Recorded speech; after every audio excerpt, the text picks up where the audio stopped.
ముందు రోజు తయారు చేసిన చికెన్ కూరను తిన్న ఆ బాలిక ఏకంగా ప్రాణాలే కోల్పోయింది. ఆ బాలిక కుటుంబం తీవ్ర అస్వస్థతకు గురై ఆసుపత్రి పాలైంది. అదేంటి, నిన్న తయారు చేసుకున్న చికెన్ కూర ఈ రోజు తినకూడదా? అసలు ఎందుకు ఇలా జరిగింది? ముకుందా జ్యువెలర్స్ తెలంగాణలో మొట్టమొదటి ఫ్యాక్టరీ అవుట్లెట్ మన కొత్తపేటలో ఫిబ్రవరి 14న గొప్ప శుభారంభం. తమిళనాడు రాష్ట్రం అరియలూరు జిల్లా జయంగొండం ప్రాంతంలో నివసించే గోవిందరాజులు అనే వ్యక్తి ఇల్లు కట్టుకోవాలని నిర్ణయించుకున్నాడు. ఆ ఇంటికి శంకుస్థాపన చేశాడు. ఆ కార్యక్రమంలో ఆయన భార్య అన్బరసి, వారి ముగ్గురు సంతానం పాల్గొన్నారు. ఆ తర్వాత గుడికెళ్ళి మొక్కులు చెల్లించుకున్నారు. ఆ తర్వాత కోడి మాంసం తెచ్చుకొని చికెన్ కర్రీ వండుకున్నారు. అయితే భోజనానికి ఇంటికి వస్తారన్న ఓ మిత్ర బృందం రాకపోవడం చికెన్ కర్రీ మిగిలిపోయింది. ఆ కర్రీని ఫ్రిడ్జ్లో దాచిపెట్టారు గోవిందరాజుల భార్య అన్బరసి. అలా ఆ రోజు గడిచిపోయింది.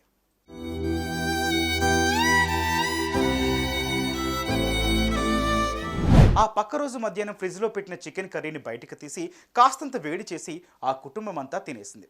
ఆ దంపతుల చిన్న కూతురు లిథిరా పూర్తిగా గ్రేవీతోనే భోజనం పూర్తి చేసింది. అయితే భోజనాలైన కొద్దిసేపటికి ఆమెకు వాంతులు మొదలయ్యాయి. ఆ తర్వాత కడుపు నొప్పి ప్రారంభమైంది. దీంతో ఆ దంపతులు హుటాహుటిన ఆ అమ్మాయిని ఆసుపత్రికి తరలించారు. ఇది జరిగిన కొద్దిసేపటికి మిగతా కుటుంబ సభ్యులు కూడా అస్వస్థతకు గురయ్యారు. అదే సమయంలో అప్పటికే కడుపు నొప్పితో ఆసుపత్రిలో చేరిన లిథిరా ఆరోగ్యం క్షీణించడంతో అపస్మారక స్థితిలోకి వెళ్ళిపోయింది. కొద్దిసేపటికే ప్రాణాలు వదిలేసింది. మృతురాలి కుటుంబ సభ్యులందరూ ప్రస్తుతం ఆ ఆసుపత్రిలో చికిత్స పొందుతున్నారు. వారికి ప్రాణాపాయం లేదని డాక్టర్లు చెప్పుకొచ్చారు. ఫుడ్ పాయిజన్ వల్లే ఈ దుర్ఘటన చోటు చేసుకున్నట్లు మీడియాకు వివరించారు.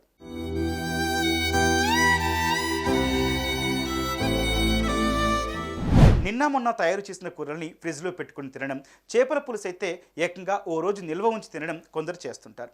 పేద మధ్యతరగతి ఇళ్లలో ఇది సర్వసాధారణంగా జరిగే విషయమే అయినా కూరల్ని నిల్వ ఉంచి తినే అలవాటుకు స్వస్తి చెప్పడమే మంచిదన్నది డాక్టర్ల మాట. అన్ని సందర్భాల్లో ఇలాంటి పరిస్థితి తలెత్తకపోవచ్చు, కానీ మన జాగ్రత్తలో మనం ఉండటమే ఎంతో మంచిదంటున్నారు వైద్య నిపుణులు. So viewers, take care.